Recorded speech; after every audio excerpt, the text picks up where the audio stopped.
2024 fue un año especialmente difícil para Colombia y el presidente Gustavo Petro. Fueron incontables los escándalos que afrontó su gobierno. ¿Y en qué pasó con lo que pasó? Tratamos dos casos puntualmente. Primero, la propuesta del presidente Petro para convocar una asamblea constituyente. Sobre ese caso, dialogué con los senadores Humberto de la Calle, del Partido Verde Oxígeno, con el senador Miguel Uribe Turbay, del Centro Democrático, y con la senadora María José Pizarro, del Pacto Histórico.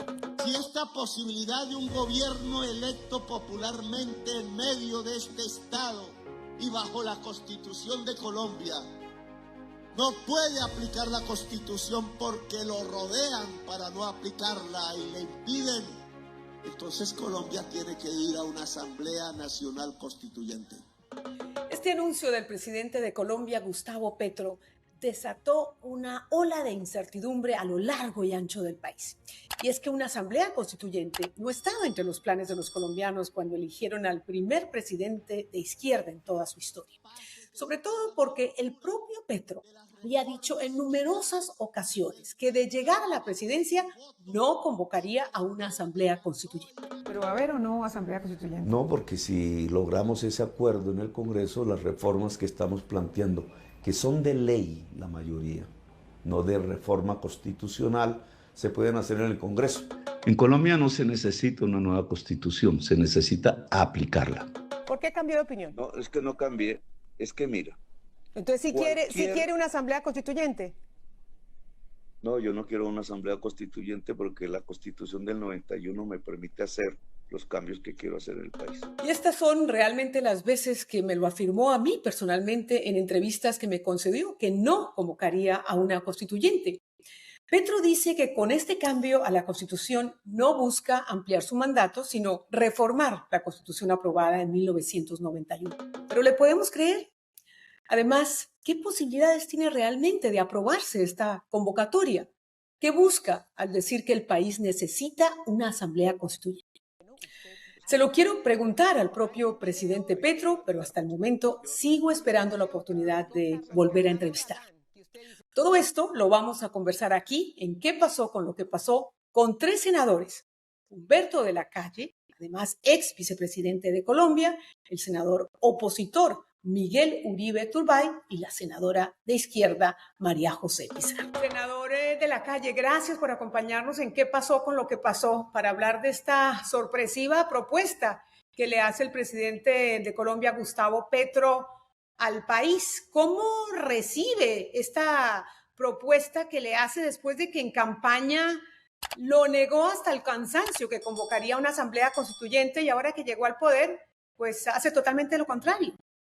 Pues sí, un gran saludo, Patricia, encantado de que podamos conversar. Realmente es una sorpresa para los colombianos, tanto en la campaña del 2018 como en el 2022, el presidente Petro clara y categóricamente descartó la posibilidad de una constituyente. Luego dijéramos que ahí hay ya de entrada una sorpresa, pero es aún mayor la preocupación porque esto surge en un contexto dijéramos, pone en aprietos el Estado de Derecho, porque en el discurso en la ciudad de Cali, donde anunció esta idea, lo hizo como en una especie de retaliación frente al Congreso, con el argumento de que si las reformas no pasaban en el Congreso o en las Cortes o en general en la oposición que él, dijéramos, le sirve de queja permanente en un proceso como de victimización, que entonces él haría una respuesta a través de una constituyente que era la voz del pueblo y que el pueblo era el que daba las órdenes, en una cosa, dijéramos, preocupante, porque sí se descarrila, está indiscutiblemente por fuera de los procedimientos que están previstos en la propia Constitución. 2 o 3 días después cambió un poco en el sentido de que ya no estaba hablando de una constituyente, pero sí de lo que él denomina proceso constituyente, que es un poco confuso, y además lo que él está sosteniendo es que irá a los barrios, a las localidades, a las zonas remotas, en una especie de concepción de la democracia muy basada en la movilización popular, que es algo que a él le atrae mucho. Bueno, hablando de que yo represento el sentir del pueblo, Pues yo me imagino que el presidente sí ganó las elecciones, pero ustedes en el Congreso también fueron elegidos por voto popular. O sea que ustedes también representan la voz de el pueblo. Si no me queda duda, es que precisamente esta utilización del lenguaje de una manera que es a la vez amenazante y descalificadora, pues tiene unos trucos conceptuales. El primero de ellos es ese. En los regímenes presidenciales, evidentemente, el presidente recibe un mandato de los votantes, pero igualmente el Congreso. Y no solo eso, sino que la arquitectura constitucional del Estado de Derecho implica la búsqueda de controles, que es además no solo un problema constitucional, sino un problema de convivencia, de respeto al pluralismo, a las ideas distintas.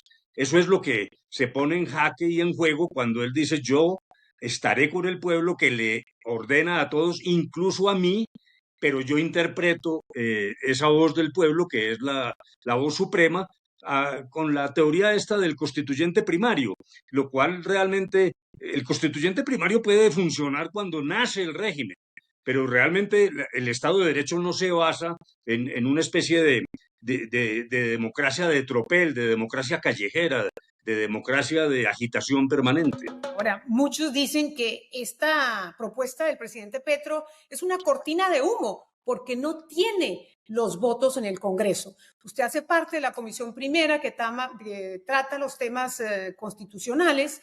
Le pregunto, senador desde la calle, ¿cuenta el gobierno con los votos en alianza para aprobar una convocatoria a una asamblea constituyente o a una reforma constitucional?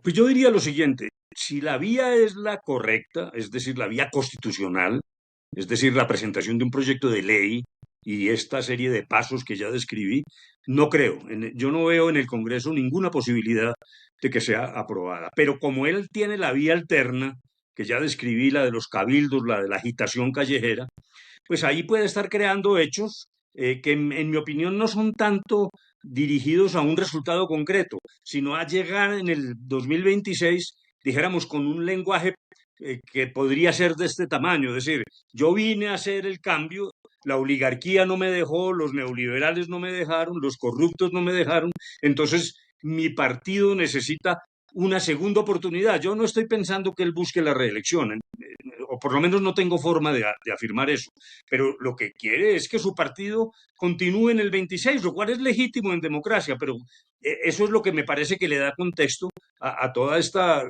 situación tan confrontacional y tan belicosa. Es que realmente en Colombia no habíamos tenido una presidencia que está guerreando en las calles permanentemente y descalificando a todo el que piense de una manera distinta. ¿Qué pasó? ¿Qué pasó con lo que pasó?